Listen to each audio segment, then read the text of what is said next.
Hello guys, കുറച്ചധികം നാളായില്ലേ ഞങ്ങളുടെ ഇവിടുത്തെ വിശേഷങ്ങളെല്ലാം കണ്ടിട്ട്. അപ്പോൾ ഇന്ന് വൈകുന്നേരത്തെ കുഞ്ഞു കുഞ്ഞു വിശേഷങ്ങളാവാം. പിന്നെ ഈ വീഡിയോയിൽ കാണുന്ന ഇയാളെ അറിയുന്ന ആരെങ്കിലും ഉണ്ടെങ്കിൽ കമൻറ്റ് ചെയ്യണം കേട്ടോ. ഇത് ബക്രീദിൻ്റെ അന്നെടുത്ത വീഡിയോ ആണ്, പോസ്റ്റ് ചെയ്യാൻ കുറച്ച് വൈകിപ്പോയിന്നേ ഉള്ളൂ. ഇന്ന് ഞങ്ങളുടെ ഒരു മുസ്ലിം ഫാമിലി, ഒരു മലയാളി ഫാമിലി ഉണ്ട് ഇവിടെ. അവർ ഞങ്ങളെ ഫുഡ് കഴിക്കാൻ ക്ഷണിച്ചിട്ടുണ്ട്. അപ്പോൾ അങ്ങോട്ടേക്കൊക്കെ പോകണം. അപ്പോൾ ആ കുറച്ച് വിശേഷങ്ങളാണ് ഇന്നത്തേത്. ഇവൻ അങ്ങോട്ടും ഇങ്ങോട്ടും ഓടിക്കളിക്കുന്ന ആ ഒരു ഐസ്ക്രീം വണ്ടി കണ്ടോ, അവിടുന്ന് ഐസ്ക്രീം വാങ്ങാനാണേ. പക്ഷെ ഇന്ന് ഞാൻ വാങ്ങാൻ ഉദ്ദേശിക്കുന്നില്ല. ഉച്ചക്കെല്ലാം 2-3 ഐസ്ക്രീം കഴിച്ചു, അതുകൊണ്ട് ഇപ്പം വാങ്ങാൻ ഉദ്ദേശിക്കുന്നില്ല. ഞങ്ങൾ വൈകുന്നേരം നടക്കാൻ ഇറങ്ങിയതാട്ടോ. വൈകുന്നേരം അല്ല, ഇതൊരു 7:30-7:45 ആ ഒരു സമയമായിട്ടുണ്ട്. പക്ഷെ നോക്ക്, ഇപ്പോഴും ഇരുട്ടായിട്ടില്ല. ഇരുട്ടാവാൻ ഇവിടെ ഒരു 8 മണിയെല്ലാം കഴിയണം. അത്രയും നേരം ഇതേപോലെ ലേറ്റ് ആയിരിക്കും. ഇത്ര അധികം ലേറ്റ് ആയതുകൊണ്ട് അധികം കുട്ടികളൊന്നുമില്ല. കുറച്ചും കൂടി നേരത്തെ ആണെങ്കിൽ ഫുള്ള് കുട്ടികളായിരിക്കും. ഇവിടെ ഇരിക്കാനും സ്ഥലം കിട്ടൂല. കുട്ടികൾ മാത്രമല്ല, വലിയവരും എല്ലാവരും കാണും കേട്ടോ. പിന്നെ അപ്പുറത്ത് വോളിബോൾ കോർട്ടുണ്ട്. അവിടെ 2-3 സെറ്റായിട്ട് അവർ ക്രിക്കറ്റെല്ലാം കളിക്കുന്നുണ്ട്. ഇനി എൻ്റെ തലയുടെ മുകളിൽ സൂക്ഷിച്ച് നോക്കിയാൽ കുറച്ച് ആൾക്കാരെ വട്ടം ഇട്ട് പറക്കുന്ന കാണും. വേറെ ആരുമല്ല, കൊതുകാണ്. ഇത്രയധികം കൊതുകാട്ടോ ഇവിടെ ഉള്ളത്. ഒരാളെ തലയുടെ മുകളിൽ തന്നെ ഇത്രയധികം പറക്കുമ്പോൾ ബാക്കിയുള്ളത് ഊഹിക്കാലോ. ഞങ്ങൾ മുമ്പ് ജമ്മുവിലുണ്ടായ സമയത്ത് അവിടെ ഇതുപോലെ തന്നെയാണ്. തലയുടെ മുകളിൽ ഇവരിങ്ങനെ വന്ന് വട്ടോട്ട് വറക്കൽ. എനിക്കൊന്ന് നോർത്ത് സൈഡിൽ എല്ലായിടത്തും ഇതുപോലെയാണ്. ഇങ്ങനെ ക്വാർട്ടേഴ്സിൽ നിൽക്കുന്നവർക്ക് എന്തായാലും ഇത് റിലേറ്റ് ചെയ്യാൻ പറ്റൂട്ടാ. അങ്ങനെ നോക്കുമ്പോൾ അതേ കൂട്ടിനകത്തൊരു കുട്ടിക്കുരങ്ങൻ. മുമ്പൊന്നും ഇവനിങ്ങനെ കയറാനൊന്നും അത്ര അറിയില്ലായിരുന്നു. ഇപ്പോൾ എല്ലായിടത്തും വലിഞ്ഞു കയറാൻ പഠിച്ചതുകൊണ്ട് ആ സമയമെല്ലാം നന്നായിട്ട് യൂട്ടിലൈസ് ചെയ്യുന്നുണ്ട് കേട്ടോ. ഇവിടെ ഇഷ്ടം പോലെ കളിക്കേണ്ട സാധനങ്ങളുണ്ട്. അപ്പോൾ ഒന്ന് കഴിഞ്ഞ് അടുത്തയിലേക്ക് ഒറ്റ ഓട്ടം. ഇപ്പോൾ സമയം കുറച്ചും കൂടി പോയിട്ടുണ്ട്. ഒരു 8 മണിയൊക്കെ ആവാറായിട്ടുണ്ട്. അതുകൊണ്ട് ഇരുട്ട് പടരാൻ വേണ്ടി ഇങ്ങനെ കളിക്കുന്നുണ്ട്.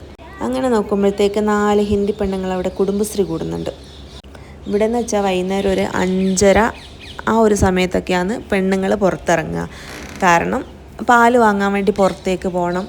അതിനൊക്കെ വേണ്ടിയിട്ട് അവരിറങ്ങും. പിന്നെ ആ സമയത്ത് അധികം പണിയും കാണൂലായിരിക്കും.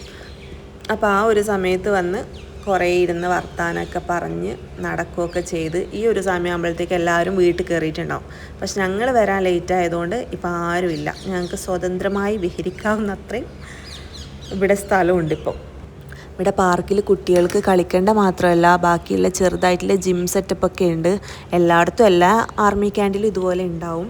നമുക്കതിൽ എക്സസൈസൊക്കെ ചെയ്യാം. പക്ഷേ ആരും അത്ര ഫിറ്റ്നസ് ഫ്രീക്കൊന്നും അല്ല. അതുകൊണ്ട് ആരും ചെയ്യലൊന്നും കാണില്ല.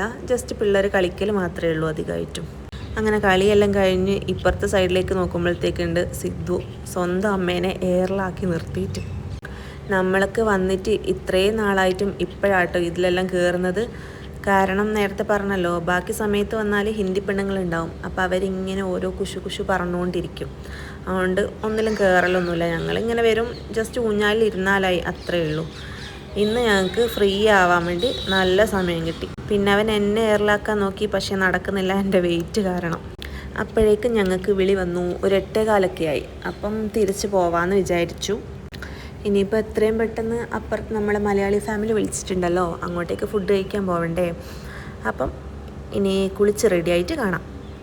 അങ്ങനെ ഞങ്ങളെല്ലാവരും കുളിച്ച് റെഡി ആയിട്ടുണ്ട്. ഫുഡ് കഴിക്കാൻ പോകാൻ റെഡിയായി നിൽക്കുന്നുണ്ട്. ഇന്ന് ഞങ്ങളെ വിളിച്ചു എന്ന് പറഞ്ഞ ഫാമിലിയിലെ അവർ ഇഫ്താറിൻ്റെ അന്നും എല്ലാ ഫാമിലീനെയും വിളിച്ചിട്ടുണ്ടായിരുന്നു, മലയാളി ഫാമിലീസിനെ. പക്ഷെ ഞങ്ങൾ നാട്ടിലായതുകൊണ്ട് ഞങ്ങൾക്ക് പോകാൻ പറ്റിയില്ല. അപ്പോഴത്തേക്ക് മോളിൽ നിന്ന് അവരും എല്ലാവരും വന്നിട്ടുണ്ട്. അങ്ങനെ ഞങ്ങൾ നേരെ അവിടെ എത്തിയിട്ട് വെൽക്കം ഡ്രിങ്ക് ഉണ്ടായിരുന്നു. അതിൻ്റെ വീഡിയോ എടുക്കാൻ പറ്റിയില്ല. പിന്നെ ഞങ്ങളിങ്ങനെ വർത്താനമൊക്കെ പറഞ്ഞുകൊണ്ടിരുന്ന്, ഇവരാട്ടോ ഫാമിലി, വർത്താനമൊക്കെ പറഞ്ഞുകൊണ്ടിരിക്കുന്നതുകൊണ്ട് അതിൻ്റെ ഇടയിൽ വീഡിയോ എല്ലാം മറന്നുപോയി. അതങ്ങനെയാണല്ലോ, തുടക്കത്തിൽ ആവേശമൊന്നും ലാസ്റ്റ് കാണൂല. പിന്നെ ഫുഡ് മന്തി റൈസും ചിക്കനും സലാഡും മയണൈസൊക്കെ ആയിരുന്നു കേട്ടോ. പിന്നെ ഞങ്ങൾ കേക്ക് ഇതിന് മുറിക്കുമോയെന്നറിയില്ല, ഞങ്ങൾ കേക്ക് വാങ്ങിയിട്ടുണ്ടായിരുന്നു. അപ്പോൾ ഇതാട്ടോ അവിടുത്തെ മോൻ ഡിലു. അവൻ കേക്കൊക്കെ മുറിച്ച് എല്ലാവർക്കും തരുന്നുണ്ട്. ഞങ്ങളിങ്ങനെ വല്ലപ്പോഴും ചെറിയ പരിപാടിക്കൊക്കെ കൂടുന്നതുകൊണ്ട് ഉപ്പ് തൊട്ട് കർപ്പൂരം വരെയുള്ള കാര്യങ്ങൾ നമ്മുടെ വർത്താനത്തിൻ്റെ ടോപ്പിക്സ് ആയിരിക്കും. അങ്ങനെ കുറേ വർത്താനമൊക്കെ കഴിഞ്ഞ് ഒരു 11 മണിയെല്ലാം കഴിഞ്ഞു. അപ്പോൾ ഞങ്ങൾ അവിടെ നിന്ന് നേരെ ഇറങ്ങിയത് ബാക്കിയുള്ള ചോറും പൊതിഞ്ഞ് കിട്ടിയിട്ടാണ് ഗൈസ്. ഇവിടെ ക്വാർട്ടേഴ്സിലെല്ലാവരും അങ്ങനെ കേട്ടോ, പോകുമ്പം ബാക്കിയുള്ള ഫുഡ് കൊടുത്തു വിടും, നാട്ടിലെ പോലെ തന്നെ. അപ്പോൾ ഞങ്ങളുടെ ഇന്നത്തെ വിശേഷം ഇത്രയേ ഉള്ളൂ. അപ്പോൾ എല്ലാവർക്കും വീഡിയോ ഇഷ്ടപ്പെട്ടെന്ന് വിചാരിക്കുന്നു. Okay, bye.